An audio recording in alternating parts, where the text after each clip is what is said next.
Hey, hello! Welcome everyone, my name is Camilla and today I will be showing you my July wrap-up! Woohoo! So in the month of July, I read 11 things. So the reason why I read that much is because the most of the books that I read, I actually listened to in audio book form.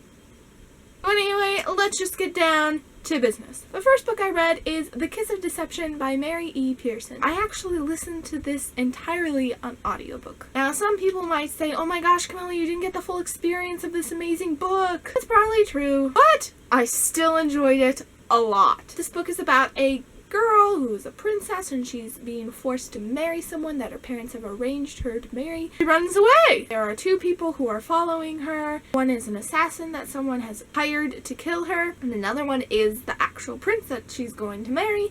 And throughout the book we don't know who is who. I like the writing style, I like the characters, and it had a good flow. I definitely recommend it. I gave A Kiss of Deception 4 out of 5 stars, and I'm definitely going to continue in this series. The next book I listened entirely to was Red Queen by Victoria Aveyard. So I tried to read this before. I just couldn't do it because I got 5 or 10 chapters in and I was like, this is just a generic, average, young adult dystopian. I don't know why people love it. I wanted to listen to another audiobook right after I finished The Kiss of Deception. I was like, you know what? I want to know why people love it. So I'm sure it's at the end. And you know what? It was at the end. It was too similar to so many other books that I just was distracted by that and not concentrating on the story plot and the characters. But it was okay. It was good. And then the ending, of course, was a twist. But I was just not pumped up and engaged in the story enough to appreciate it, so I was just like, oh, now I understand why people like it. I gave Red Queen 3 out of 5 stars, which means I liked it. It was good. I recommend it to people. I'm sure other people like it a lot less and a lot more, but it didn't thrill me and it didn't blow me out of the water. The next book I read entirely, and it is Proxy by Alex London. This was on my July TBR and I successfully finished it. This is a young adult dystopian, kind of has some like sci-fi thrown in there. It's about society where the rich can hire poor people to get the punishment for them if they do something wrong. So this is told from 2 points of view. The guy's name is Knox and the proxy is Sid. They aren't really supposed to ever see each other, but they meet accidentally, things happen, and then craziness ensues. It was just super engaging. It wasn't like super high paced, but I was like, oh, I want to know what happens next. It's definitely unique. I'm also definitely going to continue on with this duology. I gave Proxy 4 out of 5 stars. The next book I read is kind of massive. I didn't realize how massive it was. And it is The Queen of the Tyrling by Erica Johansson.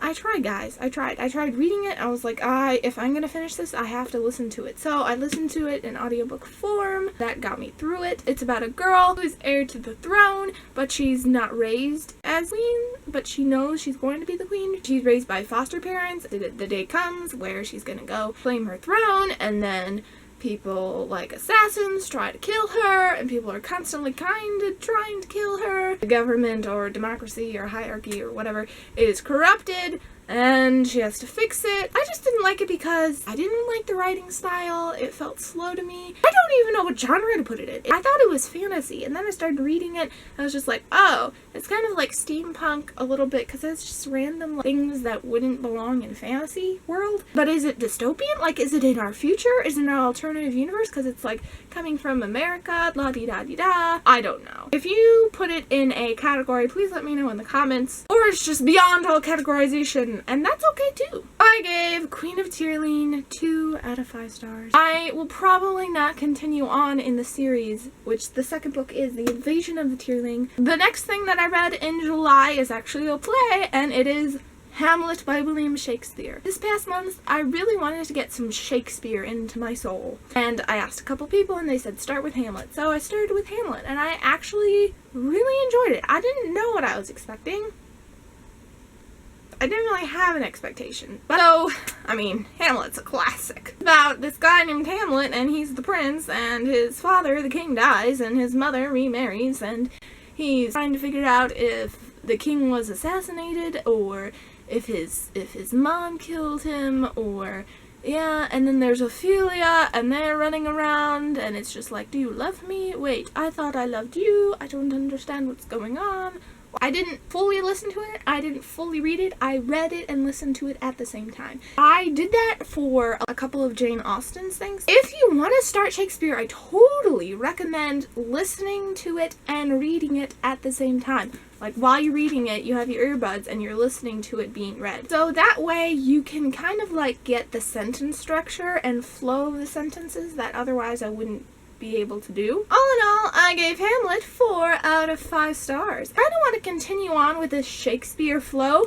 I'm thinking of reading one Shakespeare thing at least every month. The next book that I finished and read is Zack and Mia by A.J. Betts. I saw this on Jesse the Reader's channel. He did a review. I will link that in the doobly-doo. And I was like, you know what? I kind of just want a short contemporary. I was getting over my feels from Mia Earl and the Dying Girl. I've read and I watched the movie. Me and Anna went to see the movie. I will leave a link to that. It's also a cancer story. This is about this guy named Zack and this girl named Mia, and they actually both have cancer. They meet in the hospital and, you know, cancer story. Life, hard things, lessons, romance thrown in there. And it was short and perfect. It's about 250 pages, and I was like, it was written by an Australian and it's placed in Australia. Just made it a whole lot better. I gave Zack and Mia 4 out of 5 stars. The next things that I read, oh, they're so beautiful. Doctor Who graphic novels. Look how gorgeous they are. I had never read a graphic novel before. As you probably know, I'm a huge Doctor Who fan, and I thought that Doctor Who would be a good place to start.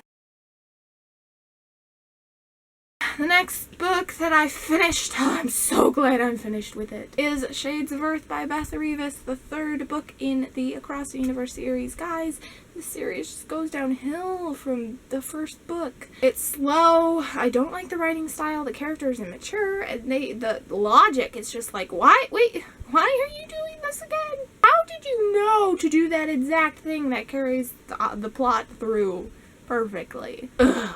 I gave this one 2 out of 5 stars. The last book that I read in July is The Darkest Part of the Forest by Holly Black. This is a non-high fantasy. I don't know what you call, like, if it's not high fantasy, is it low fantasy? I picked it up because I saw it on BookTube and it had good reviews, and the cover was just so perfectly beautiful. Look at it. It's so gorgeous. I love it. I love it. It has fairies in it and fairy tale like stuff and teenagers and running around and adventures and this fairy tale story-esque plot, and I really enjoyed it. I gave The Darkest Part of the Forest 4 out of 5 stars. Woo! That was my July wrap-up, and you know what comes in August? The BookTubeathon. I will have that video up, and I will link it here. Let me know if you read any of the books that I showed and what you thought about them, and if you have any recommendations that were like any of the books that I've read, let me know down in the comments. As always, like, subscribe, comment. Thank you for watching, and I'll see you next time. Bye!